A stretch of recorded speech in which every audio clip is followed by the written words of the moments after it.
दोस्तों, क्या राजा की तरह अहंकार करने वालों का घमंड देश की युवा शक्ति ने तोड़ दिया है। जो पीएम मोदी अब तक युवा आंदोलन को दरकिनार कर रहे थे, मानो दिल्ली में कुछ हो नहीं रहा, दिल्ली पुलिस को आगे किया गया। लेकिन अब राजा को सामने आना पड़ा है, क्योंकि प्रजा सड़कों पर जब आई तो सरकार हिल गई है, चारों तरफ से घिर गई है, पूरे देश से आवाजें उठ रही हैं। जो दरबार की तरह व्यवहार किया करते थे, वो आज सरकार को कहते हैं कि संवाद कीजिए। तो मजबूरी में देश के प्रधानमंत्री ने चुप्पी तोड़ी है, मुंह खोला है और क्या बोला है। जो प्रधानमंत्री कल तक मजाक उड़ा रहे थे, जिस 20 जुलाई को छात्र सड़कों पर थे, पुलिस छात्रों पर लाठियां चला रही थी, उस समय हमारे प्रधानमंत्री अपने मंत्रियों के साथ हंसी ठिठोली कर रहे थे, देश के नेता विपक्ष का मजाक उड़ा रहे थे और मीडिया वालों को हल्के अंदाज में बोल रहे थे, मौसम की तारीफ कर रहे थे कि बारिश आ गई है, बहुत अच्छा हो गया है, मॉनसून बड़ा कमाल का होने वाला है, और मीडिया वालों का स्वागत कर रहे थे। किस अंदाज में? ये तस्वीरें आप देख सकते हैं कि जब युवा गुस्से में थे तो पीएम मोदी इस अंदाज में नजर आए थे। उसके बाद जब मीडिया से बातचीत की तो एक बार भी छात्रों के आंदोलन का जिक्र नहीं किया, बस ऐसे हल्के फुल्के अंदाज में दिखाई दिए, मानो देश में सब ठीक चल रहा है, मौज बहार है। स्वागत है भैया आप सबका। मॉनसून का भी कुछ लाभ नजर आ रहा है और मॉनसून सत्र भी प्रारंभ हो रहा है। मॉनसून हो या मॉनसून सत्र, अगर दोनों प्रोएक्टिव हो तो बहुत ही प्रोडक्टिव होते हैं। पीएम मोदी ने प्रोएक्टिव सरकार वाली डायलॉगबाजी तो कर दी, लेकिन पीएम मोदी प्रोएक्टिव होते छात्रों को लेकर तो इतना लेट नहीं होते संवाद करने के लिए।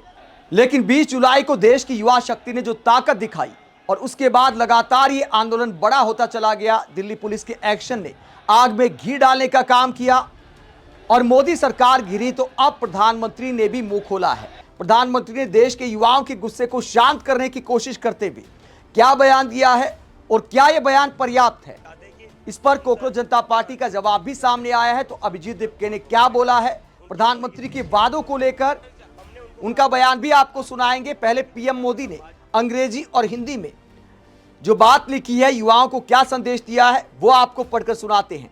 ये ऊपर अंग्रेजी में लिखा है और नीचे क्या लिखा है हिंदी में। देश के युवाओं का हित और उनका भविष्य हमारी सरकार की सर्वोच्च प्राथमिकता है।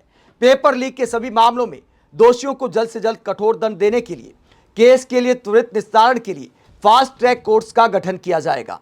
इस संबंध में निर्देश दे दिए गए हैं कि संबंधित विभाग आवश्यक कार्रवाई सुनिश्चित करे। विद्यार्थियों के हितों को सुरक्षित करने के लिए सरकार द्वारा लिए जा रहे निर्णयों की श्रृंखला में यह एक महत्वपूर्ण कदम है। युवाओं के भविष्य के साथ खिलवाड़ करने वाले किसी भी व्यक्ति को बख्शा नहीं जाएगा। अगर वाकई किसी भी व्यक्ति को बख्शा नहीं जाएगा तो जो मंत्री नाकाबिल हैं, जो पेपर लीक रोकने में नाकाम है, उन मंत्री पर आखिरकार एक्शन कब लेंगे पीएम मोदी? जो पीएम मोदी ने छात्रों के गुस्से को शांत करने की कोशिश करते हुए ये पोस्ट किया है, उस पर पीआर का खेल तो शुरू हो गया है।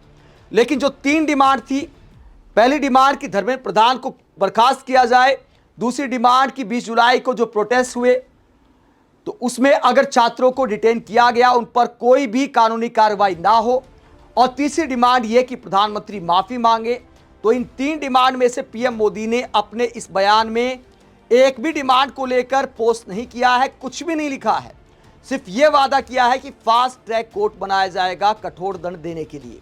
यानी फिलहाल जो छात्र मांग कर रहे हैं उस पर पीएम मोदी ने शायद कोई संज्ञान नहीं लिया है।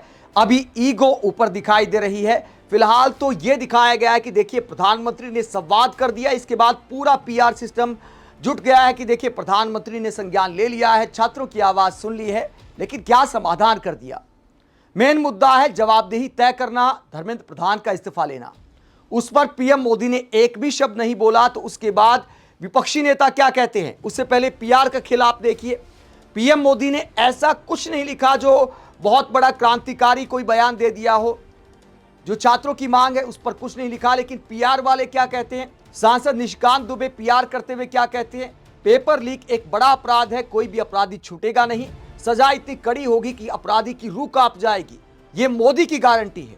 यानी यहां पर भी वही रटे रटाए डायलॉग, मोदी की गारंटी धरी रह जाती है। पीएम मोदी तो ये भी गारंटी देते आए हैं कि निर्माण कार्य होते हैं तो मैं ड्रोन से देख लेता हूं, कहीं भ्रष्टाचार नहीं हो सकता। सरकारी कामों की क्वालिटी को भी देखना है। तो मुझे जरूरी नहीं मैं पहले से बता दूं कि मुझे वहां इंस्पेक्शन के लिए जाना है, तो फिर तो सब कुछ ठीक ठाक हो ही जाएगा। मैं ड्रोन भेज दूं, पता वही लेकर के आ जाता है और उनको पता तक नहीं चलता है कि मैंने जानकारी ले ली है। लेकिन उसके बाद ऐसे निर्माण कार्य हो रहे हैं जो पहली बारिश में धोखा दे जाते, मोदी की गारंटी फेल हो जाती है। और पेपर लीक को लेकर तो पीएम मोदी के सारे वादे धराशायी हुए हैं। इसके बाद कपिल मिश्रा का भी पोस्ट देखिए। कपिल मिश्रा भी वही भाषा इस्तेमाल करते, देश के युवाओं को प्रधानमंत्री नरेंद्र मोदी जी की गारंटी, यानी गारंटी वाले पीआर में पूरा मंत्रिमंडल, सांसद, राज्य सरकारों के मंत्री जुट गए हैं। लेकिन विपक्षी नेता क्या कहते हैं? सुप्रिया श्नेत पीएम मोदी के इस गारंटी वाले बयान पर क्या आईना दिखाती हैं? वो कहते हैं 152 पेपर लीक हो चुके हैं 10 साल में, लेकिन कितने लोग दोषी पाए गए? 0। और जिम्मेदार कौन है? मंत्री धर्मेंद्र प्रधान। क्या मंत्री का इस्तीफा लिया गया? नहीं लिया गया। आगे वो कहते तो इस तरह से खोखले वादे करना बंद करिए मिस्टर मोदी। देश का युवा मूर्ख नहीं है और वो आपके मूर्ख भक्त नहीं है।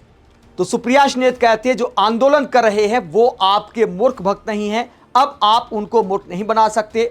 वही कॉकरोच जनता पार्टी की तरफ से क्या रिएक्शन सामने आया है जब प्रधानमंत्री ने पहली बार युवाओं पर ऐसा बयान दिया इस आंदोलन के शुरू होने के बाद।